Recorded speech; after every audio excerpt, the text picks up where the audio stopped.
New car prices are out of this world today. No one can afford them because they're insane. We put a bunch of money into this car. Let's get started.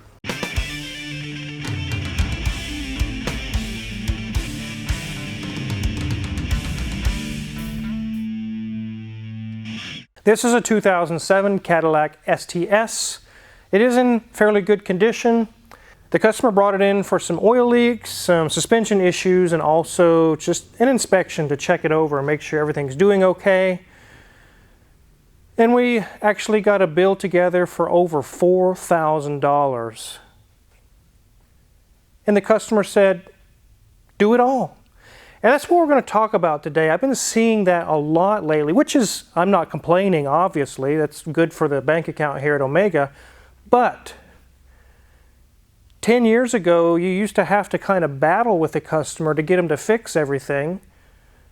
But because new cars are so stupidly, outrageously high right now, it actually makes sense to put $4,000, $5,000, $6,000, $7,000 into your car that's probably only worth $6,000 or $7,000.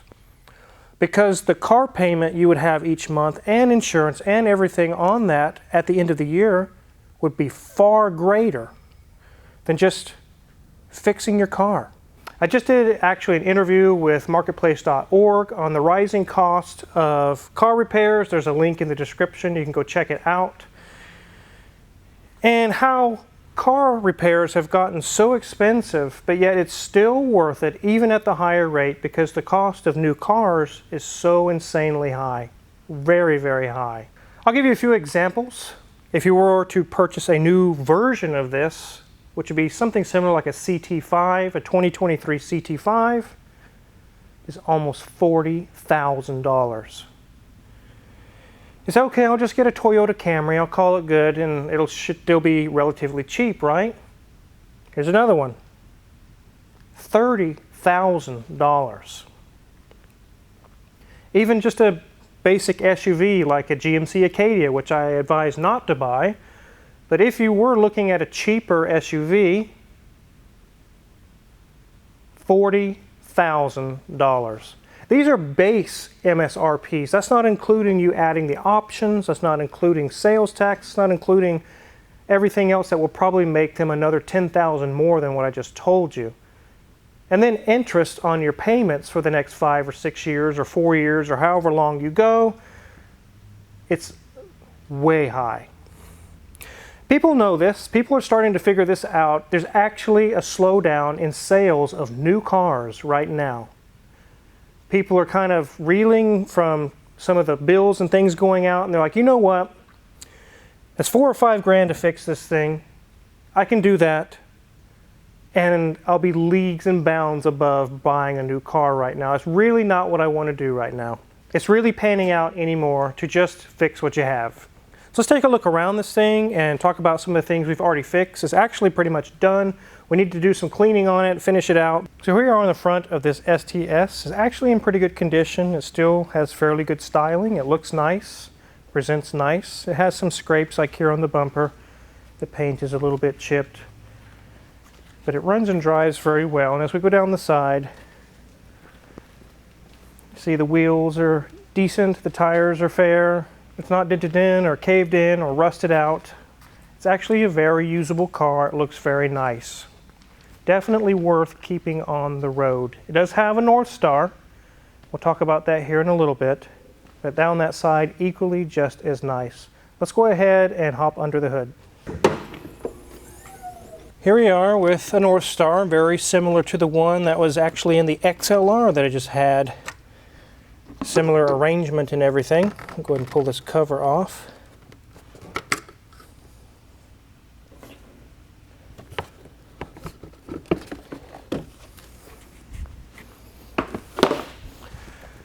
You can see we just did valve cover gaskets, and as you can see, quite a lot of things had to come apart. A lot of the bolts on this side, on the exhaust manifold side, you can't even get to them. You have to kind of rock the engine forward, remove the battery tray. I was actually quite surprised on this model, on the STS. I was expecting a 2-hour job. It pays 6 hours to do this job, and it took every bit of it. It is a North Star, but if you get into the 07, 08, some of the newer ones, they actually have improved head bolts, and really the head gasket problem kind of went away. We'll talk more about that here in a little bit, but it does not need to have the head gaskets done on this. The customer actually kind of inquired about it, but we got those leaks taken care of, and we found more leaks, which we'll show you when we get the car up in the air. But again, I was quite surprised on the time to get that done. Let's go ahead and hop into the interior and take a quick look around. Okay, ladies and gents, had to start the car to get those miles on here, but it's 156,336 miles. So this thing has a fair amount. Let's go ahead and turn this off though. So, nice block gauge cluster. Not a lot going on in there when the car is off, but we did have to turn it on to get that mileage. As we move up to our dash, it's in really good shape. This many miles, and the age is not showing in the interior at all. Has a nice large screen on it as well with lovely wood trim going around. Got a CD changer or two and simple little controls there because this is a Cadillac. They're known for their simplicity in design. It does have an open hole. I can't call it a hidey hole because that little block is not working, but hey, they're storing some definite, life savings in there as well. Has a nice shifter. Obviously, this is an automatic because this is a large Cadillac. They don't really come with manual transmissions. Cup holder, hidey hole with charging cables and masks. Not surprising at all. The seats are nice. They're very wide. Not a lot of bolster on the sides. They're quite comfortable. They are leather. Have manually adjusting headrests as well.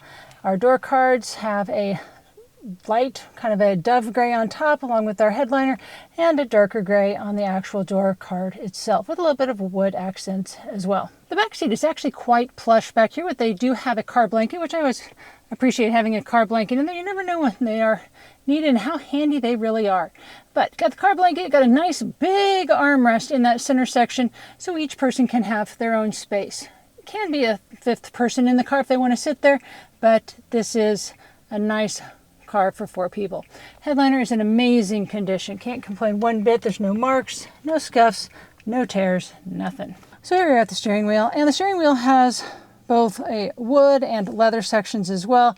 The center part where our horn and airbag guard look very nice with our Cadillac symbol in the center, and it's got simple controls on the sides to make sure we're focusing on that road ahead of us. They do show a little bit of wear, but I have seen so many cars of this age where these are actually just scratched off. You can't see any markings of what they were. You better just remember. Anyway, this looks really good in here. I'm curious what those leaks are on the underside. Let's get this up in the air.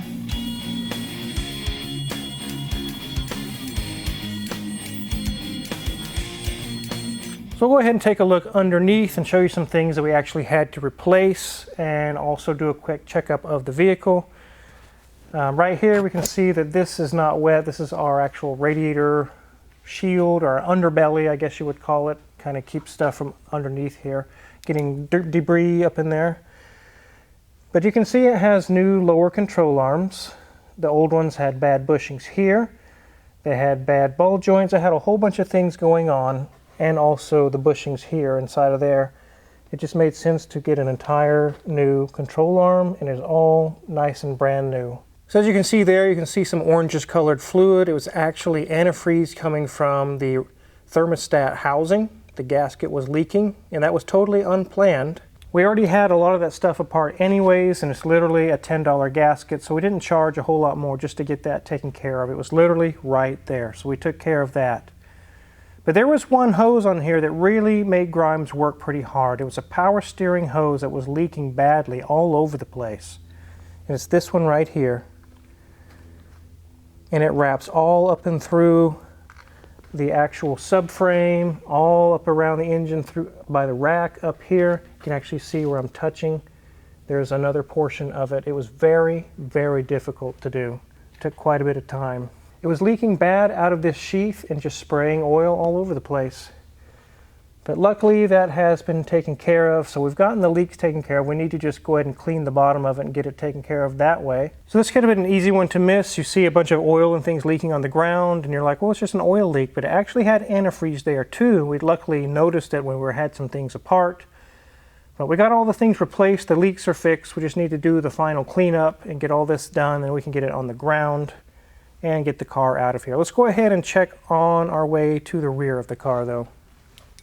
Here's our transmission. Everything is in good shape there. Nothing pouring out or leaking. It does have some residue from the power steering hose that was leaking. Here's our exhaust. It's all in good shape. Our flex disc looks to be in good shape as well. It's not got cracks or anything running all through it. Everything's nice and tight there. Again, you can see more residue of leaks and things that were happening. It kind of just splashed back here. Flex disc is good there as well. Our differential has a very slight kind of a seepage on it. It's not really worth a big tear down right now. It's not dripping or causing any issues, so we're not going to mess with that. Go ahead and check back here. Our CV boots are in good shape. Brakes are about 60-70% remaining there. Nothing loose. Shocks are dry. CV boots are good. Brakes are good. Sway bar link is good. So dual exhaust looks good. I'm not seeing any other major issues, so we'll go ahead and get this thing on the ground.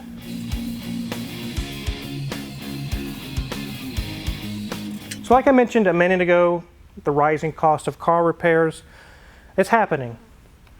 Like I mentioned in the article I did for marketplace.org, I can remember a few years ago I could get a 30-pound bottle of R134 refrigerant for $100, 90 bucks. Now, it's 500 bucks for the same little 30-pound drum. Everything is going up, up, up. I was actually surprised on this car. Maybe Cadillac prices are going up as well. The control arms, I fully expected 80 bucks, 100 bucks, maybe 120, somewhere around in there per side. No, 300 per side. Then you got the labor involved. 800 bucks. Now you're getting close to $1,000 already, and all we've done is just the control arms. There's actually a hose. It's kind of a T-shaped hose that goes from the reservoir to the radiator in various places. And I thought, okay, 30 bucks, you know, that's not a big deal. Let's go ahead and do that. It's leaking. $180. I was like, what is going on here? The power steering hose. I've always expected 50 bucks, 100 bucks in that range, maybe 120. Again, it was almost 200 bucks. These things added up so fast on this car, and before we knew it, we're at the $4,000 range. And then you had the valve cover gaskets, which is very time consuming. Even yet, it is still worth every dime to get this fixed, as opposed to going in debt for $50,000. Sometimes it can feel like a mechanic is gouging you because the price is really more than what you wanted to spend. But our hands are tied. Just like I mentioned with the Freon or the refrigerant, there's nothing I can do about the fact that it's now $500 for a bottle that used to be $90. There's nothing I can do that these control arms should have been 120 bucks. No, they're like 280, 300. What do? You just don't fix it, I guess, if you don't have the money. One thing to be careful of when you take your car to a shop is to equate the value of the repairs based on kind of what you got in your bank account. Because you think, okay, I got X amount in my bank account, so it should cost that much. No, it may actually cost way more than what you have in your bank account. That doesn't mean that the mechanic's trying to rob you. It just means it's just what it takes to fix this car. Now the North Star, I've had several emails lately of people wanting to do the head stud job. We will not do that job because it costs more to do that job than the car is worth. It's possible on an XLR that I would do the job because the car is still worth 20, 30, or 40 grand. But on an STS or a DTS or an older DeVille or something like that, an ETC or any of those cars like that, The thing is, if I'm going to pull the motor out, I'm not just going to do the head studs and turn a blind eye to everything else and put the car back in. We know on a North Star, it's going to have leaks everywhere. The oil manifold, the oil pan, the rear main seal. It's going to have so many things while you're there. The transmission solenoids on a front wheel drive. There's so much stuff that while it's apart, we're going to do all of it. It could be $6,000, $8,000, or $10,000. And most people, when I told them that it could approach 10,000, maybe 6 or 8, but it could approach 10, they say, nope, I'm done. I don't even want to talk about it anymore. So that, based on that, it's really not even worth it to offer that service. And that's really on the late 90s, early 2000s North Stars. The newer ones, like I mentioned, they kind of solved that problem. So I kind of wanted to do a video today to show you guys that we're getting to a point where it is now worth it to fix your car. We kind of joke in the shop that Crazy D in the office is the world's best salesman, because every time he comes out of the shop, we have this long list of estimates, and we keep hearing 3 words: do it all. The customer said, do it all of it, because we all know, let's just fix the car. I don't want a $1,200, $1,500 a month car payment for the next 5 years. I can actually remember a time when you could buy a car brand new and get a 2 or a 3-year loan, and it didn't break the bank. You didn't have to rob your kid's piggy bank to make the payments, and you could get by just fine.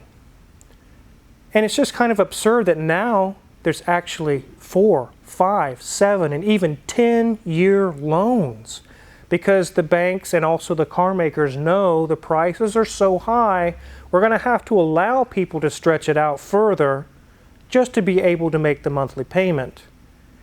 But 10 years at 8, 5, 6, 12, whatever percent rate that you get, you could lose tens of thousands of dollars. So, do it all. That's the theme of the video today. If you're curious what kind of tools we use to work on these cars in the shop, check my Amazon affiliate link in the description below. We get a small cut. Really appreciate it.